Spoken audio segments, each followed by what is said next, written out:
قرآن کا پڑھنا بہت ضروری ہے. جہاں قرآن نہیں ہوگا وہاں جہالت ہے. جہاں قرآن نہیں ہوگا وہاں اندھیرا ہوگا. جہاں قرآن نہیں ہوگا وہاں گمراہی ہوگی. اور یہ قرآن کسی دنیا دار کی کتاب نہیں ہے. قرآن کسی سائنٹسٹ کی کتاب نہیں ہے. دنیا کی کسی لیکچر اور پروفیسر کی کتاب نہیں ہے. یہ قرآن آسمانی کتاب ہے. اور جو لوگ یہاں بیٹھے ہیں جن کا تعلق تعلیم سے ہو، میں انہیں بتاتا ہوں کہ اس قرآن کا مرتبہ کیا ہے. کیونکہ یہاں آپ بھی بیٹھے ہیں، اپنے بھی بیٹھے ہیں، غیر بھی بیٹھے ہیں. سب سمجھیں اور سب جانیں کہ قرآن کا مرتبہ کیا ہے. اور قرآن جیسی کتاب کوئی دنیا میں ہو تو مجھے بتاؤ. قرآن جیسی کوئی کتاب دنیا میں ہو تو اس کا جواب پیش کرو. آج میں آپ کو چیلنج کرتا ہوں، دعویٰ کرتا ہوں، اور آپ پیش کریں. دنیا کی بڑی سے بڑی کتاب اٹھاؤ، بڑی سے بڑی کتاب اٹھاؤ، چاہے وہ سائنس کی کتاب ہو، میتھمیٹکس کی کتاب ہو، یا مسائل کی کتاب ہو، فقہ کی کتاب ہو، کوئی بھی کتاب اٹھاؤ. اس کتاب کے آخر میں ایک جملہ لکھا ہوتا ہے. ایک جملہ لکھا ہوتا ہے. جملہ کیا ہوتا ہے؟ کہ اس کتاب میں کوئی غلطی ہو گئی ہو تو اطلاع کر دیں تاکہ بعد میں جو کتاب شائع ہو اس کو سدھارا جا سکے. وہ لکھا ہوتا ہے کہ نہیں لکھا ہوتا ہے؟ بڑی سے بڑی کتابیں اٹھا لو. میں یہاں کی بات نہیں کرتا، بڑے بڑے اسکالرز کی کتابیں اٹھائیے اور دیکھیے ان کی کتابوں کو. ان کی کتاب میں اس بات کا شائبہ ہے کہ ہو سکتا ہے کوئی غلطی ہو گئی ہو سکتا ہے کوئی غلط بات لکھ دی گئی ہو سکتا ہے کوئی ایسی دلیل پیش کر دی گئی ہو جس کا رد بعد میں آ جائے. ہو سکتا ہے کوئی ایسا فلسفہ پیش کیا گیا ہو جو فلسفہ اس دور میں تو فٹ بیٹھتا ہو لیکن آنے والے دور میں وہ فلسفہ فٹ نہ بیٹھے.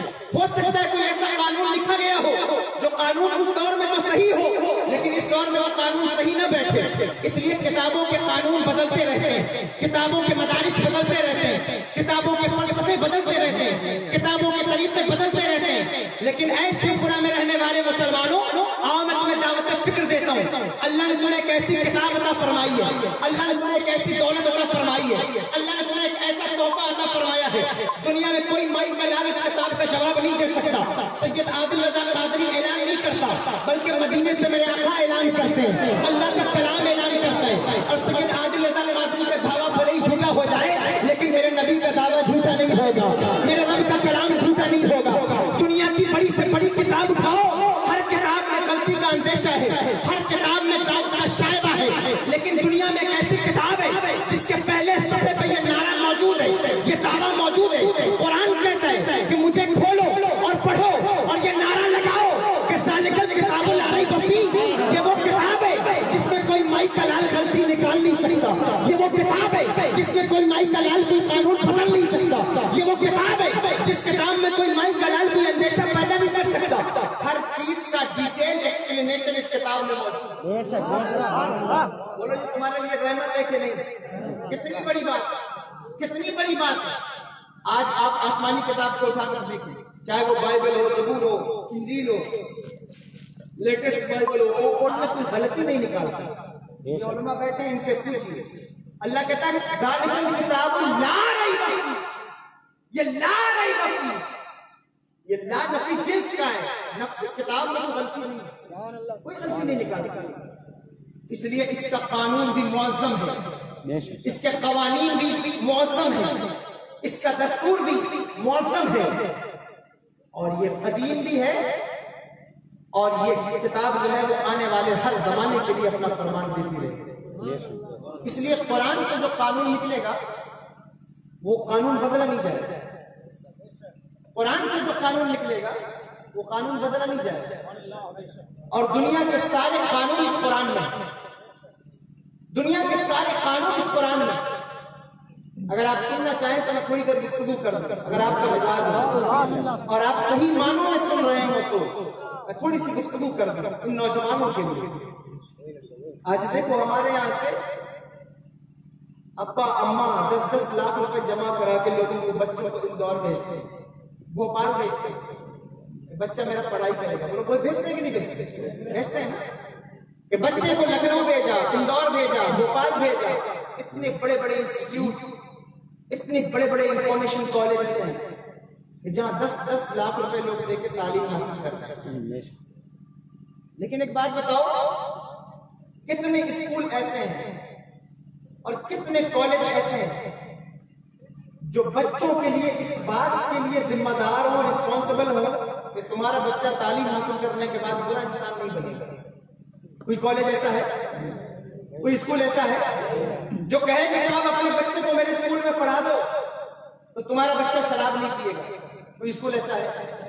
کوئی کالج ایسا ہے کہ یہ کہتا ہو کہ اپنے بچے کو میرے کالج میں پڑھاؤ تمہارا بچہ کبھی زنا نہیں کرے گا؟ کوئی انسٹیٹیوٹ ایسا ہے جہاں بچے کو پڑھاؤ تو اس بات کا پروف مل جائے کہ یہ بچہ دیش کے ساتھ غداری نہیں کرے گا؟ دیش کے ساتھ غداری کیا ہے؟ یہ کرپشن کرنے والے، رشوت لینے والے، گھوس لینے والے، لوگوں پر ظلم و ستم کرنے والے کرپشن تو کر رہے ہیں، ملک کا بنٹا دھاری تو کر رہے ہیں. تو انہوں نے کالج میں پڑھائی کی، اسکول میں پڑھائی کی، لیکن کوئی کالج ایسا نہیں ہے جو اس بات کے لیے ذمہ دار ہو کہ بچہ یہاں پڑھنے کے بعد شراب نہیں پیے. اسی لیے میں آج بڑے سے بڑے ڈاکٹروں کو دیکھتا ہوں کہ ڈاکٹر تو ہیں لیکن ڈاکٹر ہونے کے ساتھ ساتھ انسان کی زندگی سے کھلواڑ بھی کرتے ہیں. آپ یہاں سے آگے بڑھ جاؤ، ریوا چلے جاؤ، جبل پور چلے جاؤ، میں تمہیں قریب کی مثال دے کے سمجھاتا ہوں، سمجھنے کی کوشش کرو. مرنے کے بعد بھی 3 دن لوگوں کو ہاسپٹل میں رکھا جاتا ہے، ایسے بھی ہاسپٹل موجود ہے. اس نے ڈاکٹری کی پڑھائی کی تھی، اس کا ضمیر کیسے مر گیا؟ اس کا ایمان کیسے ختم ہو گیا؟ یہ کون سی تعلیم ہے جس نے اسے ڈاکٹر تو بنایا لیکن ایک اچھا انسان نہ بنا سکا؟ وہ کون سی تعلیم ہے جو باہر جا کے اس نے آکسفورڈ میں پڑھائی کی اور لنڈن یونیورسٹی سے پڑھ کے آیا لیکن ملک کا پیسہ لوٹتا ہے اور ملک کو برباد کرتا ہے؟ وہ کون سی تعلیم ہے جس نے ایک انسان کو لیڈر تو بنایا لیکن اچھا انسان نہ بنا سکی؟ وہ کون سی تعلیم ہے جس نے ایک انسان کو لیکچرر تو بنایا لیکن اچھا انسان نہ بنا سکی؟ آج ڈاکٹر ہے وہ بھی زنا کرتا ہے، آج جو لیڈر ہے وہ بھی کرپشن کرتا ہے، آج ہمارے بڑے بڑے محکموں میں آیا ادھیکاری ہے وہ بھی کرپشن کرتے ہیں. تو کیا وجہ ہے کہ تعلیم حاصل کرنے کے بعد بھی وہ اچھے انسان نہ بن سکے، ان کا مزاج اچھا نہ ہو سکا، ان کا ضمیر اچھا نہ ہو سکا؟ پتا چلا کہ ضرور کوئی کمی تعلیم میں موجود ہے، پتا چلا ضرور کوئی نقص تعلیم میں موجود ہے، پتا چلا کوئی نہ کوئی کمی تعلیم میں ضرور موجود ہے کہ وہ اچھے لیڈر تو بن گئے لیکن اچھے انسان نہ بنے، اچھے ڈاکٹر تو بن گئے لیکن اچھے انسان نہ بنے، اچھے نیتا تو بن گئے لیکن اچھے انسان نہ بنے. لیکن آؤ ذرا دیکھو قرآن کا مطالعہ کیا ہے، قرآن کے پڑھنے والوں کا صلہ کیا ہے. مجھے بتاؤ، خدا کی قسم 1400 سال کی تاریخ گواہ ہے جس نے علم قرآن حاصل کیا ہے، جس نے قرآن کا علم حاصل کیا ہے اور تمام حقوق قرآن کے علم کا مترادف ہو گیا اور علم حاصل کر لیا، عالم دین بن گیا، عالم قرآن بن گیا. آؤ قرآن کے عالم کون ہے؟ عالم قرآن دیکھنا چاہتے ہو اور نبی کی بارگاہ میں چلو. حضرت ابو بکر قرآن کے عالم، حضرت عمر قرآن کے عالم، حضرت عثمان قرآن کے عالم، حضرت علی باب العلم ہے قرآن کے عالم، حضرت امام حسین کریمین قرآن کے عالم، حضرت سید حسن عسکری قرآن کے عالم، حضرت امام زین العابدین قرآن کے عالم، غوث الاعظم قرآن کے عالم، غریب نواز قرآن کے عالم، اعلیٰ حضرت قرآن کے عالم، مفتی اعظم قرآن کے عالم. تاریخ دیکھتے چلے جاؤ، تاریخ گزر جائے گی لیکن ان قرآن کے علماء میں، ان کی زندگی میں، ان کے دامن میں کوئی ایسا ٹھپا نہ پاؤ گے جس سے انسانیت شرمسار ہوتی ہو. تو پتا چلا کہ جو بندہ قرآن کی تعلیم لیتا ہے وہ اس جہاں میں بھی کامیاب ہوتا ہے، اس جہاں میں بھی کامیاب ہوتا ہے.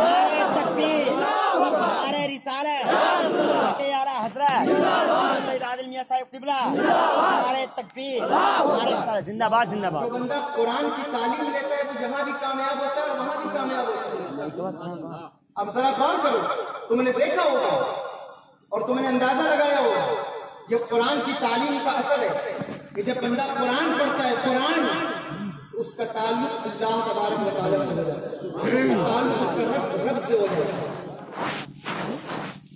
اور پھر قرآن میں کیا موجود نہیں ہے؟ آج تو دور یہ ہے، یہ دور ہے اور دور کا عالمیہ ہے کہ آپ کوئی بات نہیں کر سکتے، ورنہ میں آپ کو کھل کے بتاؤں یہ قرآن ہے. آج سے 1400 سال پہلے مولا کائنات شیر خدا حضرت مولا علی مشکل کشا کرم اللہ وجہ الکریم کی بارگاہ میں ایک شخص حاضر ہوا اور کہنے لگا یا علی، بہت پوائنٹ کی بات بتا رہا ہوں، توجہ سے سننا. کہنے لگا یا علی، واٹس ایپ پہ میسج بہت دیکھے ہوں گے لیکن تحقیق کی جملہ سن لو.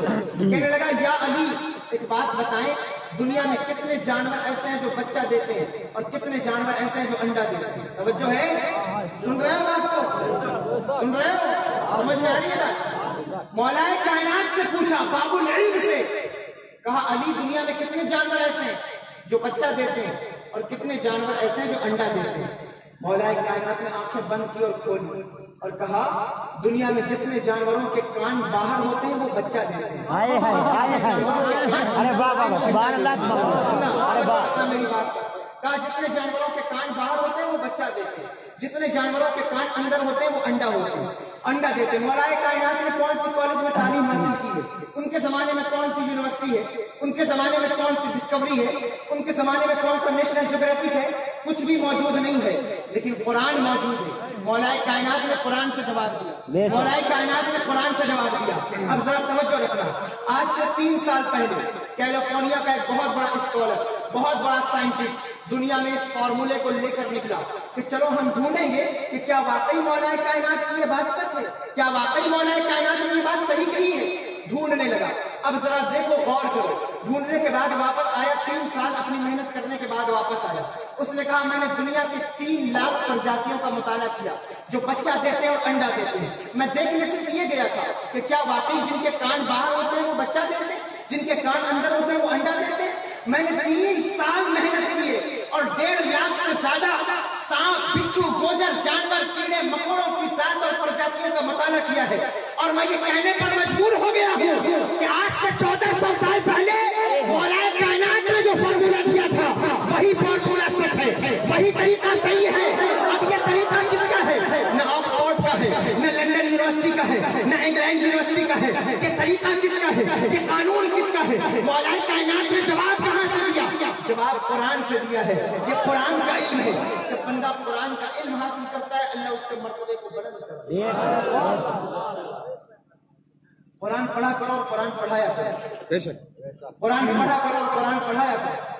دنیا میں جب بھی پیچیدہ مسائل پھنستے ہیں اس قرآن کی طرف رجوع کیا جاتا ہے. دنیا میں جب جب مسائل پھنسے ہیں اس قرآن کی طرف رجوع کیا گیا. آج کے بے بہرا اور آج کے جاہل اور آج کے گوار یہ کیا جانے کہ قرآن کی عظمت کیا ہے، قرآن کا تقدس کیا ہے. اور قرآن پر بات کرنے والے، اس چینل پر بیٹھ کر میڈیا میں چلانے والے جنہیں قرآن کی قات سے کوئی تعلق نہیں ہے، جو جانتے نہیں قرآن کی عظمت کیا ہے، جو جانتے نہیں قرآن کا تقدس کیا ہے. آؤ میں تمہیں بتاتا ہوں قرآن کا تقدس کیا ہے. جہاں دنیا کی ساری کتابیں ٹھپ بول جاتی ہیں قرآن کے فرامین کا آغاز وہاں سے ہوتا ہے، قرآن کے تقدس کا آغاز وہاں سے ہوتا ہے. آؤ میں تمہیں بتاتا ہوں آج سے 14 سال پہلے جب ڈی این اے ٹیسٹ کا کی ریسرچ مشین سامنے نہیں آئی تھی، ڈی این اے ٹیسٹ نہیں ہوتے تھے، اس دور میں امریکہ کی سرزمین پر کیلیفورنیا کی ایک ہاسپٹل میں 2 ماؤں نے 2 بچے جنے. ایک نے لڑکی پیدا کی، ایک نے لڑکا پیدا کیا. 2 بچے پیدا ہوئے. گھما گھمی میں بھیڑ بھاڑ میں بچے بدل گئے اور جب بچے بدل گئے تو پتہ نہیں چلا کہ بچی کس کی ہے اور بچہ کس کا ہے. دونوں مائیں دعویٰ کرنے لگی کہ بچہ میرا ہے. دیکھیں میرے جماعت چاہتے ہیں نہیں چاہتے. اور بیٹی پیدا ہو جائے تو بعض لوگ ایسے بھی ہوتے ہیں کہ منہ بن جاتا ہے. لیکن یاد رکھو اور اس بات کا خیال رکھنا، اس بات کو اچھی طرح یاد رکھنا. میرے آقا سرور دو عالم صلی اللہ تعالیٰ علیہ وآلہ وسلم نے ارشاد فرمایا، انگلی کو یوں اٹھایا اور کہا یہ اس طرح کہا کسی شخص نے اگر 3 بیٹیوں کی پرورش کر کے ان کا نکاح کر دیا وہ جنت میں میرے ساتھ ایسے رہے گا جیسے یہ 2 انگلیاں ایک ساتھ ہیں. آج سے 1400 سال پہلے جب بیٹیوں کو زندہ درگور کیا جاتا تھا، جب بیٹیوں کی عزت کا تقدس دنیا کے سامنے تصور موجود نہیں تھا، جب باپ گھر میں بیٹی پیدا ہو تو اسے زندہ گاڑ دیا کرتا تھا. اور وہ صرف عرب کی تاریخ نہیں ہے، اپنے ہند کی تاریخ اٹھا کر دیکھو، ہند و پاک کی تاریخ اٹھا کر دیکھو، تمہیں پتہ چلے گا بیٹیوں کے ساتھ سلوک کیا کیا گیا. آج بھلی تاریخ کو بدل دیا جائے، آج بھلے ہی اصلی ایویڈنس مٹا دیا جائے، لیکن جو انسان جس کا تعلق تعلیم سے ہے وہ جانتا ہے کہ بیٹیوں کو عزت دینے والا. آج 1400 سال بعد حکومت نے یہ نعرہ دیا ہے بیٹی بچاؤ بیٹی پڑھاؤ تھا، لیکن اور 1400 سال پہلے میرے آقا نے اپنی بیٹیوں کو اتنا پڑھایا ہے کہ خدا کی قسم اس کائنات ہے، کوئی وقت اس غذائے کائنات ہے، مخدومہ کائنات ہے.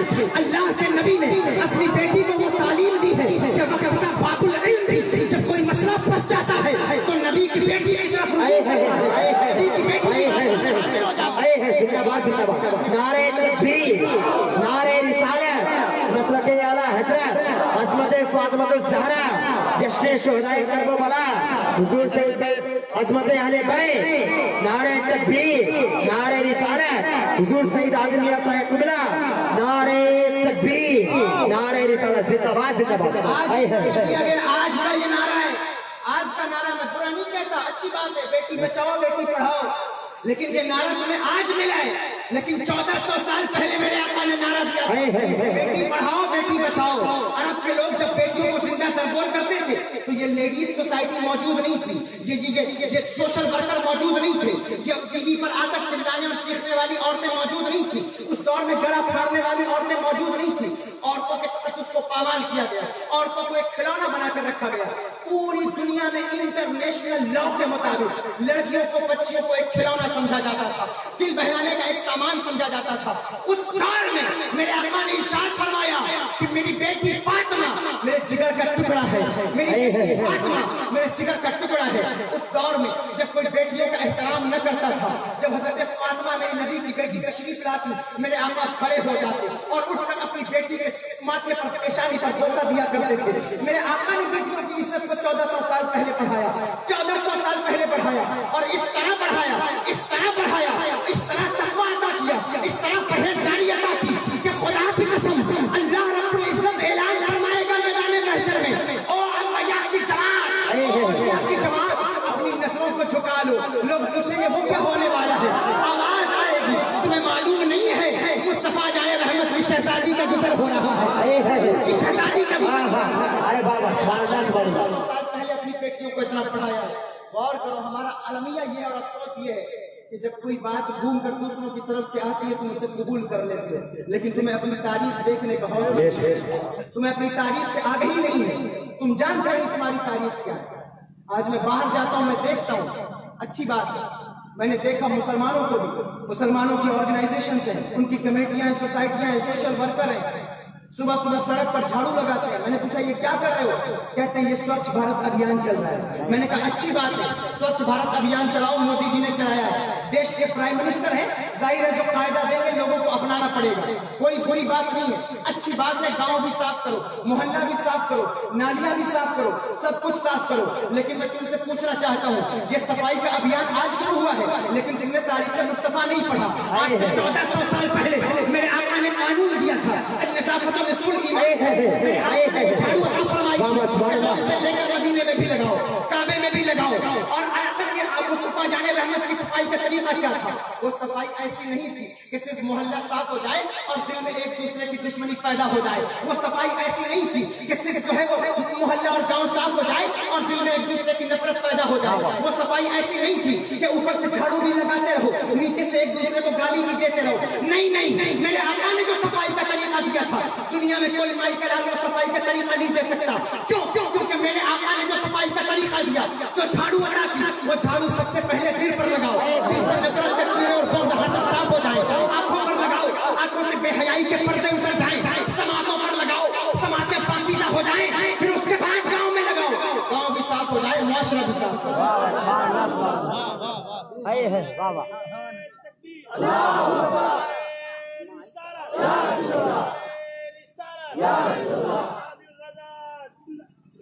زندہ باد زندہ باد غور کرو اور ذرا سوچو، اندازہ لگاؤ، آج ہمیں غور کرنا چاہیے، کیوں کرنی چاہیے اس باتوں پر؟ قرآن یہ منبع علم و فن ہے، یہ مصدر علم و فن ہے، جہاں سے ہیرے جواہرات کے موتی جب ہوتا لگایا جائے گا، تلاش کریں۔ تو کیلیفورنیا میں بچہ پیدا ہوتا ہے، میں واقعہ سنا ہو سکتا ہے، لیکن سن لو، تحقیق کی بات کرتے ہیں، دونوں ماؤں نے، ایک نے بیٹی جنا اور ایک نے بیٹا، تو لوگ تو یہی چاہتے ہیں کہ بیٹا میرے گھر آیا، تو دونوں ماؤں نے دعویٰ کر دیا کہ بیٹا میرا ہے، بدل گئے بچے بھیڑ بھاڑ میں، اور یہ ہو گیا کہ بیٹا میرا۔ اور میں کوئی معمولی بات نہیں کرتا، جس کو یقین نہ ہو، آج تو سب کے پاس سب سے بڑے عالم حضرت گوگل موجود ہے، موبائل کھولو، گوگل پر سرچ کرو، دلی کی میگزین ہے 2013 کی، پہل کا میگزین دلی سے چھپتی ہے، جس کو یقین نہ ہو کھول کے پڑھ لے اور دیکھ لے، بدل گیا۔ دونوں ماؤں نے کہہ دیا کہ بیٹا میرا ہے، اور بیٹی لینے کے لیے کوئی تیاری نہیں، بڑا مسئلہ ہو گیا ہاسپٹل میں۔ اس وقت یہ سسٹم نہیں تھا کہ آپ ڈی این اے سے ٹیسٹ کر لیں کہ بچہ کس کا بچی کس کی ہے. اس دور میں امریکہ سے 11 ڈاکٹروں کی ٹیم معین ہوئی جو کیلیفورنیا کے ہاسپٹل میں آئی. اس میں سارے ڈاکٹر کرسچن تھے اور کچھ جوئس تھے، یہودی تھے. ایک ڈاکٹر تھا مسلمان جس کا نام ہے ڈاکٹر عبدالرحمان، مسلمان تھا. وہ کیلیفورنیا آئے.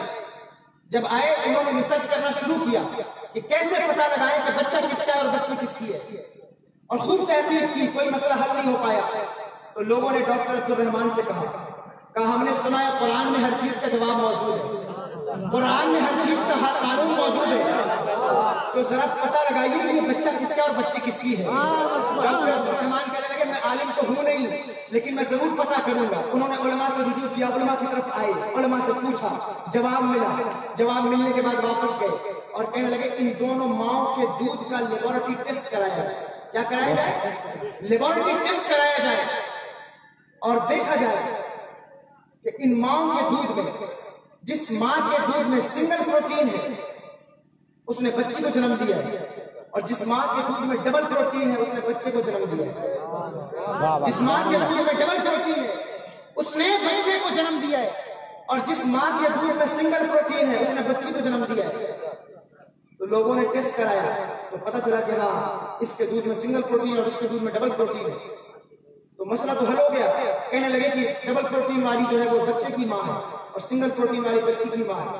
لوگوں نے پوچھا قرآن میں کہاں موجود ہے، قرآن میں کہاں لکھا ہے؟ تو ڈاکٹر عبدالرحمان نے کہا قرآن ایسی کتاب ہے جس میں ہر مسئلے کا حل موجود ہے. دیکھو قرآن کہتا ہے لِلذَّكَرِ مِثْلُ حَظِّ الْأُنثَيَيْنِ فَإِن كُنَّ نِسَاءً فَوْقَ اثْنَتَيْنِ. ہم نے عورتوں کے لیے ایک حصہ رکھا ہے اور مردوں کے لیے 2 حصہ رکھا ہے. اب پتہ چل گیا کہ جس کے دودھ میں ڈبل پروٹین ہے وہ بچے کی ماں ہے اور جس کے دودھ میں سنگل پروٹین ہے وہ بچی کی ماں ہے. سبحان اللہ سبحان اللہ. آج اس پر بھی اعتراض ہے اور عورتیں کھڑی ہو گئی.